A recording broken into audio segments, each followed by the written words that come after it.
आपको किसी भी जिले का प्राचीन इतिहास, मध्यकाल इतिहास, आधुनिक इतिहास आपको पता होना चाहिए। आपको पता होना चाहिए जिले में पुरातात्विक स्थल कौन कौन से हैं, जिले की जलवायु कैसी है, जिले में कृषिगत जो उपज है वो कृषिगत उपज कैसी है, जिले के महत्वपूर्ण पर्यटन स्थल कौन कौन से हैं, और जिले के अंदर पेयजल की क्या व्यवस्थाएं हैं, पर्वत, पठार, मैदान, नदियाँ, तालाब, बांध, कोई बड़ी सिंचाई परियोजना से संबंधित, सौर ऊर्जा परियोजना से संबंधित प्रोजेक्ट, यानी इस जिले में खनिज संसाधन, जिले का इंफ्रास्ट्रक्चर, जिले से संबंधित सारी चीज़ें आपको पता होनी चाहिए। और आपको पता होना चाहिए जो जिला है उसके पड़ोसी जिले कौन कौन से हैं, आपके जिले की किसी राज्य से सीमा लग रही है तो किन से लग रही है, और कौन से राज्य के दूसरे जिले हैं जो आपके जिले से लग रहे हैं।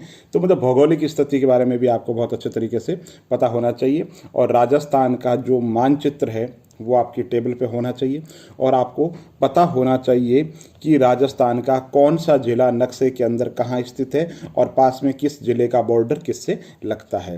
तो रोज़ 5 मिनट का जो समय निकाल करके जिला दर्शन को दीजिए। और मैं आपको पहले दिन से कह रहा हूँ, राजस्थान का सामान्य ज्ञान कुछ भी नहीं है वस्तुतः।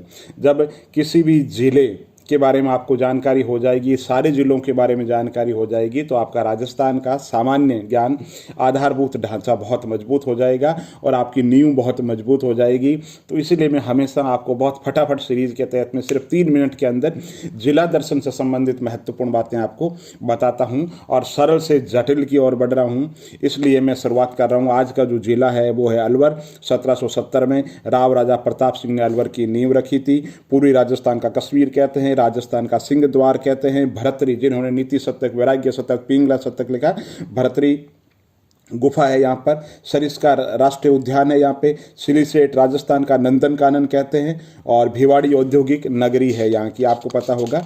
इसके अलावा आपको यहाँ के बारे में यह भी पता होना चाहिए कि बौद्ध बाहुल्य जिला है ये मॉडल जिला है। राजस्व खातों की जमाबंदी के कंप्यूटरीकरण के अंतर्गत, यानी इंफॉर्मेशन टेक्नोलॉजी के प्रयोग के अंतर्गत ये फर्स्ट नंबर पे है। सर्वाधिक जो पंचायत समितियां राजस्थान के अंदर, सबसे अधिक 14 पंचायत समितियां अलवर जिले के अंदर ही है। पहली प्याज की जो मंडी है वो भी अलवर के अंदर स्थापित की गई है। तंबाकू उत्पादन में सर्वाधिक क्षेत्रफल जो है उसके अंतर्गत भी अलवर है। भैंसों के मामले में भी पशु जनगणना के अंतर्गत ये अलवर प्रथम है। मत्स्य विश्वविद्यालय है, जल विश्वविद्यालय है, कंप्यूटर विश्वविद्यालय भी यहाँ पर निमराना के अंदर स्थापित करेगी, एक है ना नेशनल इंस्टीट्यूट और NIIT, national institute information technology जो इंस्टीट्यूट है वो निमराना के अंदर कंप्यूटर विश्वविद्यालय स्थापित करेगी। कोट काशी में ग्रीनफील्ड अंतर्राष्ट्रीय हवाई अड्डा है। भिवाड़ी के अंदर दक्षता विकास संस्थान जो है उसकी स्थापना की जाएगी। और शराब के कारण राजस्थान का स्कॉटलैंड कहते हैं। और जनसंख्या घनत्व के अंतर भी चौथा स्थान है। पूर्वी राजस्थान का कश्मीर कहते हैं। और मत्स्य जो प्रदेश है उसके संबंध में भी आपको पता है कि महाभारतकालीन नगर है। और दूसरी अगर बात करें तो राजस्थान के एकीकरण के अंदर जो पहला चरण था उसमें 18 मार्च 1948 को अलवर, भरतपुर, धौलपुर और करौली को मिलाकर के एक नए प्रदेश की जब नींव रखी गई थी तो इसी क्षेत्र के नाम पे प्रथम चरण का जन नाम है मत्स्य संघ रखा गया था। और इसके अलावा अलवर की जब बात आती है, मेवात क्षेत्र की बात आती है। मेवात क्षेत्र क्या, मेव जाति की बहुलता के कारण इसका नाम मेवात रखा गया है। और सरकार के द्वारा मेवात क्षेत्र कार्यक्रम है वो भी चलाया जा रहा है।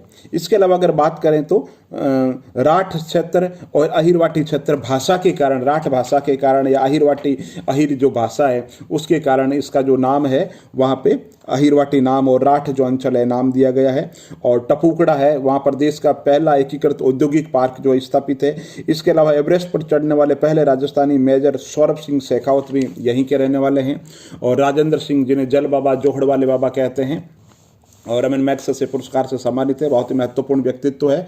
और इसके अलावा बात करें शेख सादी, है ना, उर्दू साहित्य के अंतर्गत बहुत बड़ा नाम है। फारसी साहित्य के अंदर शेख सादी अलवर से संबंधित है। मेवात विकास बोर्ड की स्थापना 87-88 के अंदर की गई थी। पांडुपोल, है ना, यहाँ का एक बहुत महत्वपूर्ण स्थल है और महाभारतकालीन नगर है। और कांकड़वाली का किला है जहाँ पे दारा सिकों को कैद करके रखा गया था। इसके अलावा मूसी महारानी के क्षत्रिय बख्तर सिंह ने अपनी रानी मूसी रानी की स्मृति के अंदर बनाई थी। और अगर बात करें तो सिलीसेट बहुत महत्वपूर्ण स्थल है। ताल वृक्ष है ना, मांडव्य ऋषि की जो तपोभूमि है। नीलकंठ है, बहुत ही अलवर के अंदर दर्शनीय स्थल है। और नारायणी माता का जो मंदिर है यहाँ पे है, नाइयों की कुलदेवी है। इसके अलावा भरतरी की तपोभूमि है, भरतरी अलवर के अंदर भानगढ़ का किला है जिसे भूता किला कहा जाता है, निमुचना कहा जाता है, किसान आंदोलन का बहुत बड़ा केंद्र है। और यहाँ पे जो गोलीकांड हुआ तो गांधी जी ने कहा था ये दूसरा जलियां हत्याकांड है। तिजारा के अंदर अलाउद्दीन आलम शाह का मकबरा है। निमराना में तीसरा निर्यात संवर्धन जो औद्योगिक पार्क है वो स्थापित किया जा रहा है। और अलवर के अंतर्गत बाला दुर्ग है। तो इस तरीके से है। इसके साथ में आपको पता होना चाहिए राज्य सरकार भिवाड़ी के अंतर्गत बहुत बड़े प्रोजेक्ट लगाते हैं। तो अलग अलग कंपनी, कभी कोई दक्षिण कोरिया कंपनी आ गई, कभी कोई जापानी कंपनी आ गई, तो समसामयिक घटनाक्रम के अंतर्गत कोई बहुत बड़ा प्रोजेक्ट आ रहा है तो आपको पता होना चाहिए। तो दोस्तों बेसिक चीज़ों से शुरुआत कर रहा हूँ ताकि आप राजस्थान के जिलों के बारे में 5 मिनट सुन के आपकी एक समझ विकसित हो और आपका पढ़ाई से भय खत्म हो जाए।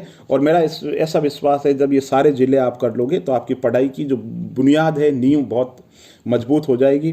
फिर उस पर देखेंगे हम क्या कारीगरी कर सकते हैं और क्या मेहनत कर सकते हैं ताकि आपके मकान की नींव ना केवल मजबूत हो बल्कि आपका जो मकान है उसका पुष्पन और पलवन बहुत अच्छे तरीके से हो और आप सफलता रूपी जो यश है उसका वर्ण कर सके। बहुत बहुत धन्यवाद।